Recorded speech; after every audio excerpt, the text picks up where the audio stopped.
Today on the Upgraded Leader podcast, I am interviewing my friend Anessa Fink, and we are talking about this idea of professionalism, what it means to be professional in the workplace, how this is actually a trap and a complete load of bullcrap, and how it actually maintains the status quo and inadvertently hurts and harms people of marginalized communities and what we can do better as leaders.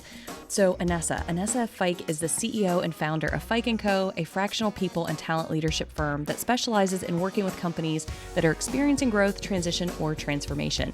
She's also the author of the recently released book, The Revolution of Work, Fuck the Patriarchy and the Workplace It Built. I am so excited for you to get your hands on this book. I'm so excited for you to listen to this really, really important conversation that her and I had. Let's dive in.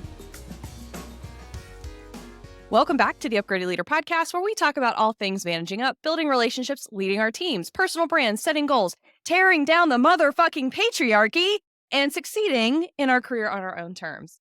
Today, I am so excited to have my friend Anessa Fink as we talk about her new book and also how to be a professional at work. So Anessa, thank you so much for being here. My gosh, thank you so much. I'm so excited to chat about all of these things with you today. Yeah. I'm so thrilled. This is like such a long time coming, I think.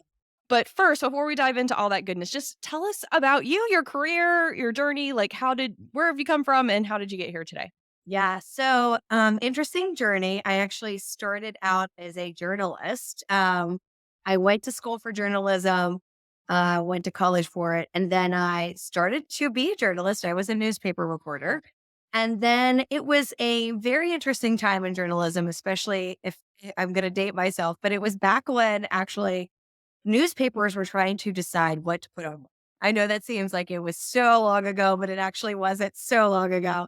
And the journalism industry was going through a major transition phase. And I looked around and I thought, I might want to take a break from being a journalist, and went and managed a bridal salon for about a year with a friend of mine. And then I had a college roommate that worked at the Motley Fool, and she said, there's a job here that I think you would be amazing at. And I was like, what is this place? What is the Motley Fool? And I looked into it and I looked around at all of the perks and benefits and amazingness that was the Motley Fool at that time. And I started my job at the Motley Fool. I went through the interviews, got the job. I actually started as an executive assistant to the chief people officer, chief technology officer, and the president at the time, and supported their teams. So I supported teams, those three teams of, it was like 60 people at that time, maybe a little less. But then we grew, we kept growing as an organization. And after about 6 months, the chief people officer and the president came to me together and they said, we each have a promotion/job offer for you, and you get to. I was like, okay. And the president was really, it was like very business focused, very much like spreadsheets and business strategy, which I like all those things. I don't necessarily love spreadsheets, but I love all the strategy things. And then the chief people officer said, or you can try your hand at HR, and I think you'd be really good at some of these things. And so I thought about it and I decided to go down the HR path. And so I did a bunch of HR projects that were on the back burner, as we all know that can tend to happen in HR. And I got through all of them really quickly, completed all of them. And I came to him and I said, okay, great. Those are done. Now what? Dad, would you like to try your hand at recruiting? And I was like, sure. So I ended up doing a ton of recruiting. Then I did all the recruiting. And then once I was doing all the recruiting, he said, you're doing the job. Do you want the title? And I said, sure. And then, you know, fast forward a couple of years later, and I guess about a year later, and I was promoted to global recruiting director. So I was in my mid-20s and I was running an entire recruiting team across the world for the Motley Fool. And that was, it's not too often in our careers where we get to have these experiences and these opportunities where they let you do whatever you kind of want to do and try whatever you want to try. And I got so much experience. It seems like I got like a decade of experience in that almost 4 years at the Motley Fool, because I saw so much and I was able to dive in to do so much. So I really look back and think about all of the just opportunity that was given to me and all of the faith and confidence that was given to me to try things in that time. And then from there, my husband and I decided we wanted to start a family, and we did not want to do it in DC because DC mortgage crisis, DC daycare prices. We were like, we don't really want to do that. So we decided to move back to North Carolina. And I went to the chief people officer and the CEO at the time at the Motley Fool, and I said, would you open North Carolina if I wanted to move there as a state to work within? And they said, Mhm. we don't really want to open a whole state at the moment, but what if you started your own business and we were your first client? And so I said, okay, well, I've never thought of that. And then that's how we got started. That's how Fike and Co. became a thing. And it started out as AF Recruiting. And then later we rebranded to Fike and Co. So yeah, I got started in the fractional space 10 and a half years ago. And it was because the Motley Fool had such confidence in me to say, we will be your first client if you go out on your own. That's so cool. That's like, and how, what an amazing opportunity that you were gifted at that, even at that stage of your career. Like, Yeah. Yeah. holy cow, that's Early. amazing. So for those of us out here who don't exactly know what fractional work is or what a fractional HR person, like what is a fractional whatever mean? What does that Right. mean? Right. So a lot of people tie fractional to consulting, and it is, but it isn't. So there are a couple of different ways to look at this. There's differences between fractional and consulting and advisorship and freelance. And for fractional, the best way to describe this is it's someone who has led teams previously, so has an executive experience, someone who has had that typically that VP or that C-suite title already, or at that level. And then someone who has experience across several brands, companies, organizations, dynamics. So they can see sort of across and see trends across. It's not always that case, but that's how it typically lends to be. On the fractional side, I would say it really is both strategy and execution on the operation. So you have to have both of those things. Consulting really is just executing on someone else's strategy. Advising is only strategizing, not executing. So it's kind of like you get one or the other, but not both with advising Mhm. and consulting. And then freelancing is really different in that it's set for a very specific skill set. It's typically an individual contributor skill set. So like a UX Mhm. designer or graphic designer or someone on the product side. They have a very specific skill set that that company needs from that person. So that's more on the freelancing side. So in the fractional space, essentially, we work and bring expertise to organizations that can't always afford full time C suite or executives. And we're able to bring a wide array of experience and trends that we've seen across multiple organizations to that organization to help them do as much work, if not more, than an in house person in half or a fraction of the time. And so that's kind of what you're getting is that impact and results focus as opposed Mhm. to, here's my salary and I'm here for 6 months. Yep, yep. So maybe someday we'll bring you back and we can do an entire deep dive on Uh, fractional work, starting a side hustle or just starting to dip your toe into this. I have a lot of clients myself, a lot of private clients myself that are starting to like think about that as their next yeah, step in their careers. They're starting to think about either going out and consulting or doing fractional work. So future podcast episode. yeah, But one of the things that like really kind of struck me was the fact that like you have seen just so much in your career because of this fractional work. Like, you're able to go into all of these different companies and see just kind of the shit show basically that everybody else has got going on. yeah, Right. And it's so but I tell my clients sometimes whenever they're like feeling like they want to move on, but they're feeling a little bit guilty about it. And I was like, just go interview at places because yeah, 99% of the time you'll find out that they're a giant mess and you end up staying right where you are. So right. like it's all good. And as like every HR leader or probably just even just people leader I've met, like we all trade like wild stories and we all say like someday I'm going to write a book. Like I could totally write a book about this. And you know what? You have done that. You Yeah. have done that. So tell us about your book that is out and just kind of like how that came about. Yes. So the book is called The Revolution of Work.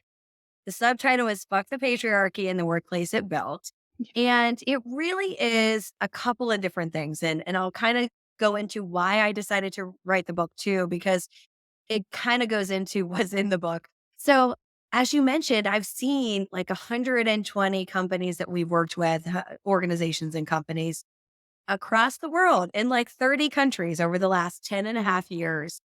And we've seen some shit. We've seen some trends, we've seen stuff. And so we've worked across VC firms, PE firms, angel backed, private companies, public companies, nonprofit organizations. And we have seen things and trends that connect the dots. And what I kept coming back to and what I kept getting frustrated about was this element of the status quo and how it's hindering us from moving work forward.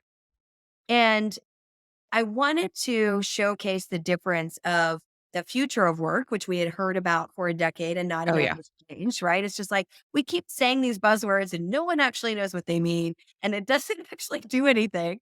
And I wanted to push us forward because there's a lot of what we do that is leading to what is not working in work and why so many people are disengaged right now that we needed a shakeup. We needed almost to dismantle the entire way that we think about work, the system of work in itself, the structure that we have set up, everything to really dismantle it and almost start from scratch to say, how can we build work that works within our lives instead of consumes our lives? And so that is why I wanted to write the book. And I also, in this book, it is not like your typical HR book. You are not going to read an aggregate of other people's stories, 50 other HR leaders' stories. You're not going to read a bunch of data. It's not an academic book. It's very much these are the things I've seen. Here's why this is a trend. And also here's how this stacks up and why it is keeping the status quo and the patriarchy alive. And here's why that's wrong, right? Yeah. Here's what's messed up with that. And so this book, and I don't know if I'll write a second one, but if I do write a second one, this book asks the question and showcases the problem around like, here is how and why so much is wrong with work and why we need a revolution. And a little, a couple of recommendations and suggestions at the end. But if I ever write a second book, the second book will be like, and here's how we fix it. Right. Yeah. It's so Part it two. was like, all right, all of that together to say, I've got to get these stories out and I can't be the only one seeing this. And over the years, I know I'm not the only one seeing these trends. I know that every HR leader goes, yep, that's an issue. Yep, that's a problem. And so it's not just me, but it's my version of what I've seen, my experience with these trends and what I see, happening and why it adds to why work sucks at the moment. Right? Yeah.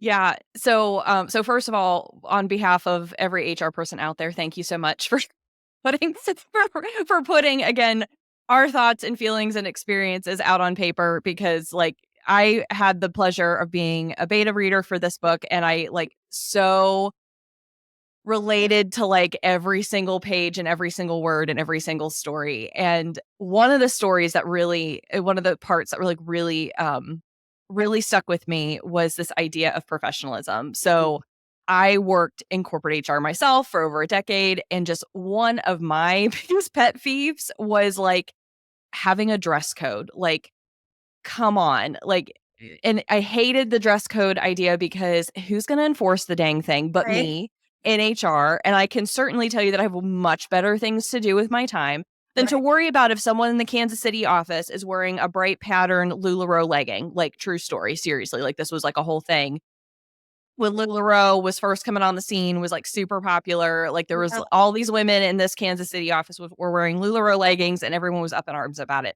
And I'm like, come on, people! Like they're not customer facing, and even if they were customer facing, who could? Anyway, it was like a whole thing.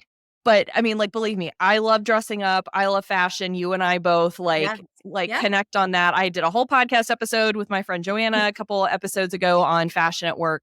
So I love dressing up, but I also don't like to be told what to do. Yeah. So let's like I have had, like I have tattoos. I had purple hair for a period of time. Like I can be just as effective in my job in a pair of jeans Yeah. as I am in an Ann Taylor shift dress and matching blazer. Like, believe me, I love a good blazer. But I have also worked in other environments where they didn't have a dress code, but they would just say people just need to dress professionally. And this is also a trap by like if you think that like you're being like so like forward and progressive by not having a dress code and just saying to dress professionally, this is actually not helping us either. So Right.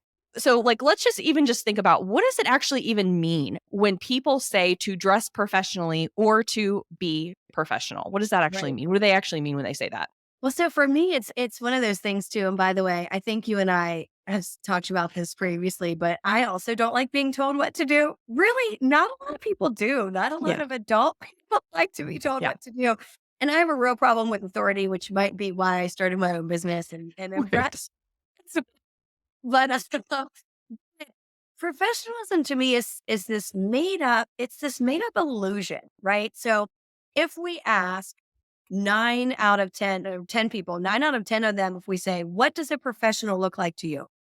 It's probably going to be a white guy in a suit, right?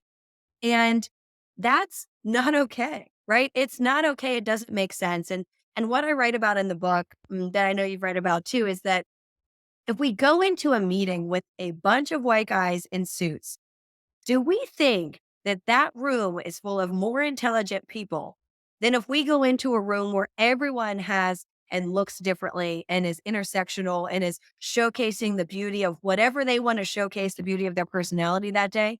No. Like, it's not like this like Marvel or Avengers suit that you put on that makes you instantly more intelligent. It just doesn't work like that. But we act like it does. And so it's this weird, such a weird illusion that was made up to make people feel less than. It was made up to make a hierarchy be put in place, right? It was made up so that they wanted us to think about, and when I say they, I mean the patriarchy wanted us to think about white men in suits when we think about a professional. They have succeeded, right? That is the illusion that they built, and they have succeeded in that. And now that we're starting to ask questions around, well, what the hell does a suit have to do with how you do your job or how intelligent you are, or what you're bringing to the table? It doesn't. Now we're starting to ask those questions around what is professional? What is professionalism? What does that mean? And it's such a social, societal construct that means nothing. It really means nothing. And so when you start to look at all of these pieces through a lens of what does that actually mean? Who does it serve? And why does it serve them to keep it in place? It goes back to this piece about the status quo, right? Like, it's all going back to the status quo. The status quo was set up for one specific subset of a demographic to succeed, right? So for white men to succeed. Literally, when the founding fathers, were here and they started our country, it was set up for them. The rules were written for them in a way that worked most for them. And it hasn't changed that much in all this time. And so for me, professionalism is not about what you wear. It's not about like what your outside person looks like. It is about what can you bring to the table? Are you creative? Are you being like, are you thinking about things in a way that the business can move forward? Are you bringing a skill set or an expertise that other people don't have to the team? Those are all professional things. So it's all based on what is in your head or what is in your experience that you can bring. It has nothing to do with the packaging, nothing. And the packaging is what a lot of people find most important. And to your point of, from an HR perspective, we have so many more other things to focus on, so many more important things to focus on, that we shouldn't be worrying about what people are wearing. And it's just for me, it's just a silly, silly thing when you start to break it down. It really is so silly that I wonder how it has stood the test of time for so long. Yeah. And I think you're right. It is a really silly thing, but go ask any person of a marginalized community. Oh, yeah. And they will tell you that there is and can be a really big impact if they rub up against it, right? Oh, right. Like, so So again, like some people out there might be like, so, okay, so where the fuck you want to work, where to work and just be over it? Like, why do we need a whole podcast episode about this? Well, it's because the systems that have been set up to support one population of individual, Right. it's not just that it's helping them succeed more, it's actually greatly negatively impacting everyone else. So tell us more about that. Why does this matter? What happens to people who go against that grain, who push up against Right. whatever the organization deems as professional? Right. So what happens is like this, this thing is, like you said, it's a trap earlier, right? Where it's like, just wear what you want. That's a trap. And it just for organizations that aren't, maybe they think they're progressive, but they're not actually progressive in the way that they're thinking about it. It's a way for them to provide another excuse to not promote someone, to not say that they have the experience needed for the next job, to not say that they're doing well in their job. It's another excuse for them, right? And, the reason that part of the reason actually why I wrote this book too, as a white woman, is that I feel, and this is something that I feel in my bones, I feel that people who look like me have to fight harder towards DEIJ to make sure that people who don't look like me, that I'm amplifying their voices, that I'm using my privilege for good.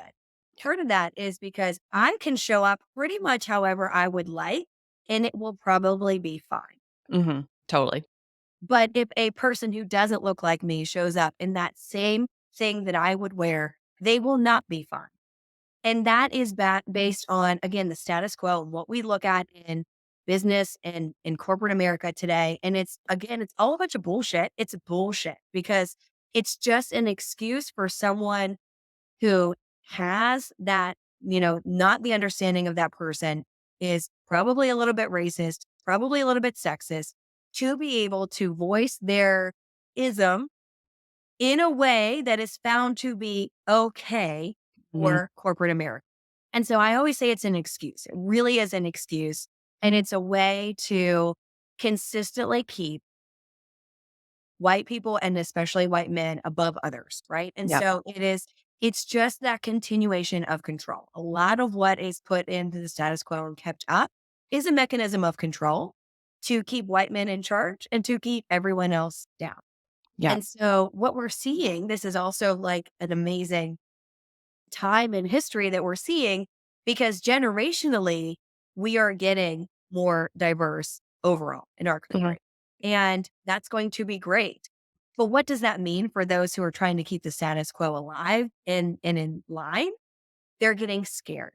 Yeah. And when they're scared, they start to throw out all of these excuses, which then full circle goes back to if you are not a person that looks like me and you dress however way you want, them being scared and them being afraid that they're losing control, they're going to feel almost more upset that you're feeling like you can show your tattoos or have purple hair or whatever you want to do. Right. And so it's an excuse. And like you said, it's a trap for a lot of people unless we as a society move forward in this revolution of work to say, yeah, that's some bullshit. We're not going to keep that up. Yeah. Yeah.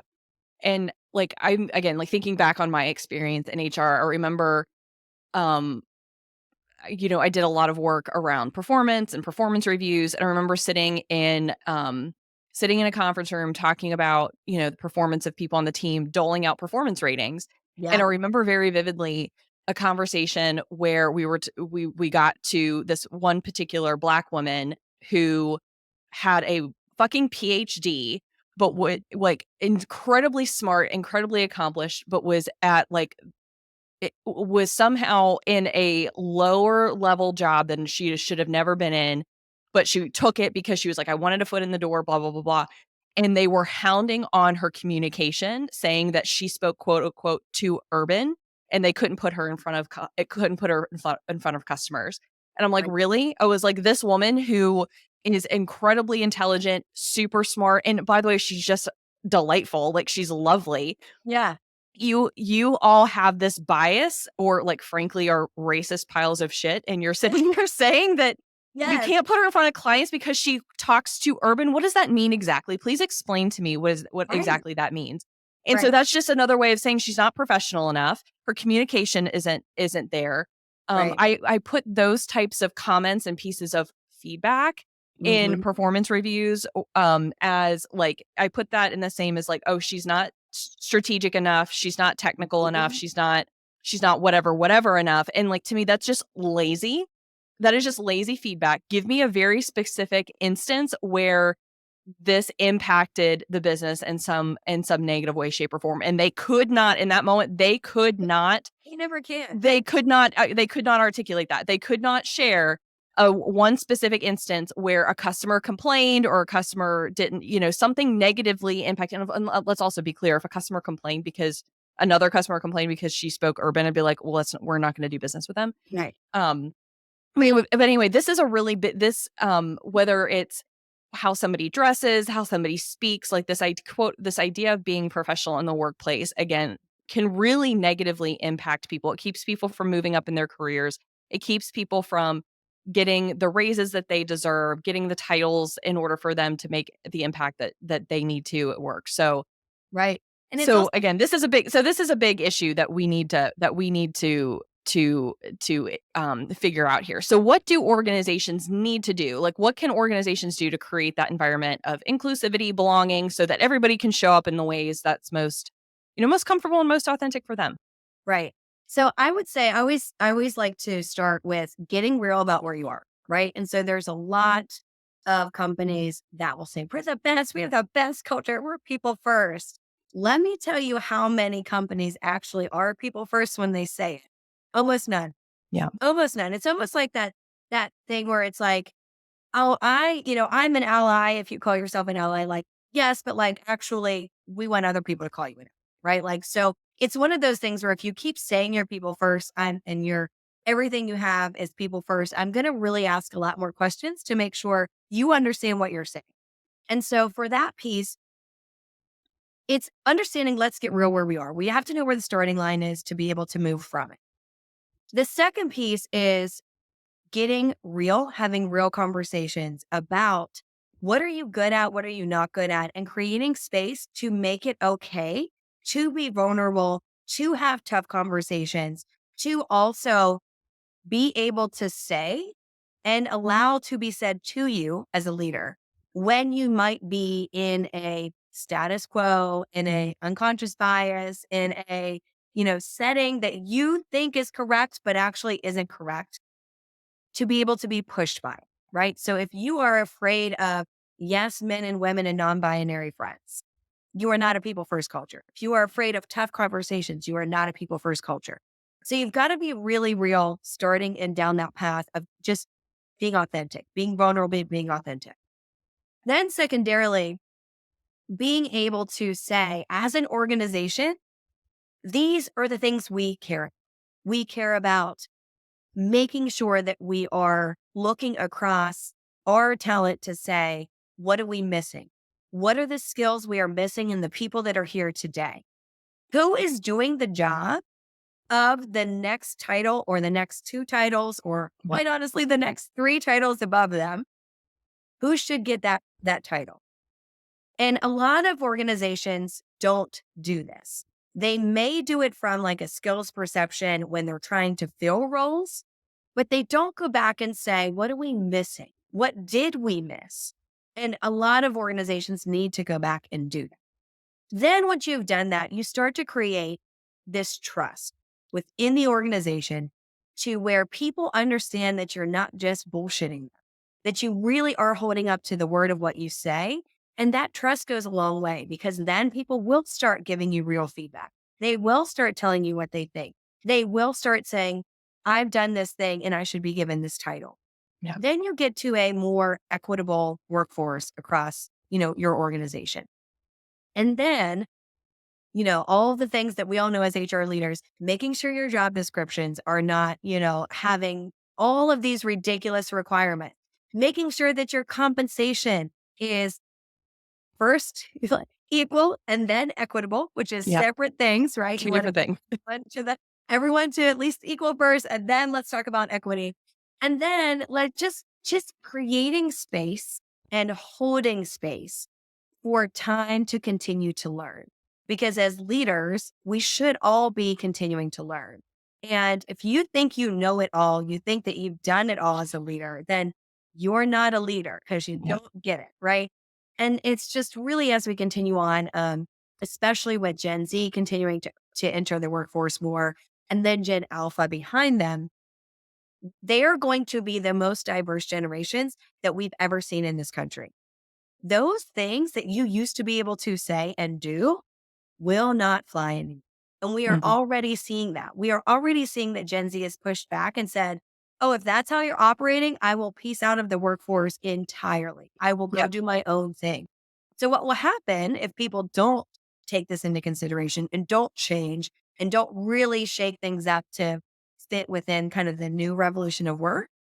And I know I'm specifically saying fit in, but it's like it's a weird way. It's going to be way more open. But anyway, fit into the revolution of work.